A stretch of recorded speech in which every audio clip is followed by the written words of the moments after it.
खासदार उदयनराजे भोसले यांच्या एका वक्तव्यानं नव्या वादाला तोंड फुटलंय। मुलींसाठी पहिली शाळा थोरले प्रतापसिंह महाराजांनी सुरू केली, त्याचं अनुकरण ज्योतिबा फुले यांनी केल्याचं वक्तव्य उदयनराजे भोसले यांनी केलं आणि त्यावरून नवा वाद निर्माण झालाय। बघूया। थोरले प्रतापसिंह महाराजांकडून महिलांची पहिली शाळा, महात्मा फुलेंकडून प्रतापसिंह महाराजांचं अनुकरण, खासदार उदयनराजेंच्या वक्तव्यामुळे नवा वाद।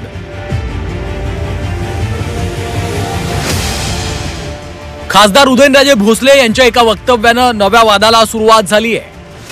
मुलींच्या पहिल्या शाळेसंदर्भात उदयनराजेंनी केलेल्या एका वक्तव्यावरनं वाद सुरू झालाय।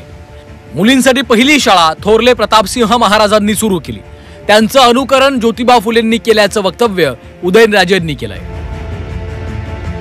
थोरले प्रतापसिंह महाराज जे होते त्यांनी त्यांचं महात्मा ज्योतिबा फुलेंनी अनुकरण केलं, कारण की त्यांनी सुद्धा सर्वात प्रथम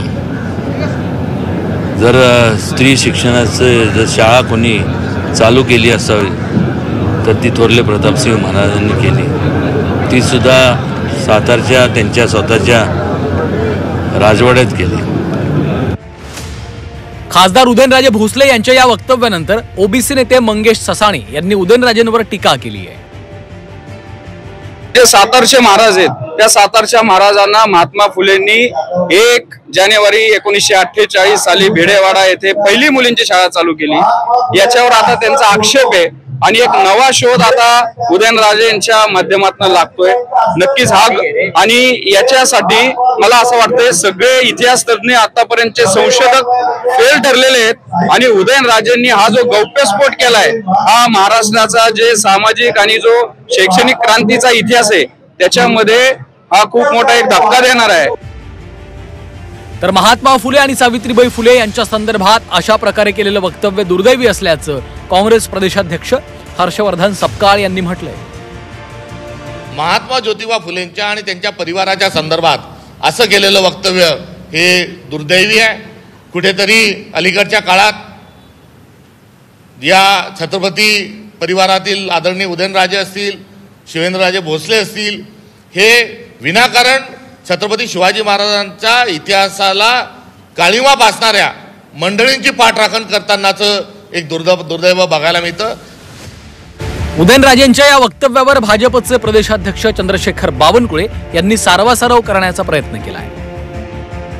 याच्यामध्ये आता उदयराजे भोसले साहेब काय बोलले त्यावर शिक्षण खात्याचे मंत्री किंवा तिथे आम्ही त्याचा अभ्यास करून बोलू, पण आता तुम्ही प्रत्येक प्रश्न मला आता विचाराल ज्या प्रश्नाची माहिती नाहीये। तर शूद्र, अतिशूद्र, अस्पृश्यांसह मुलामुलींना पहिलं शिक्षण देण्याचं काम महात्मा फुले आणि सावित्रीबाई फुलेंनी केल्याचं इतिहास अभ्यासक संजय सोनवणी यांनी म्हटलंय। महात्मा फुले आणि त्यांच्या पत्नी सावित्रीबाई फुले या दोघांनी शूद्रातिशूद्र अगदी अस्पृश्य सुद्धा मुला मुलींना आधुनिक शिक्षण देण्याचा क्रांतिकारी पाया घातला। हा इतिहास कोणालाही विसरता येण्यासारखा नाही आणि या इतिहासाला जगन्मान्यता आहे। उदयनराजेंच्या या वक्तव्यानंतर राज्यभरातनं राजकीय आणि सामाजिक प्रतिक्रिया उमटायला सुरुवात झाली आहे, त्यामुळे हा वाद आणखी चिघळण्याची शक्यता आहे। ब्युरो रिपोर्ट, झी 24 तास।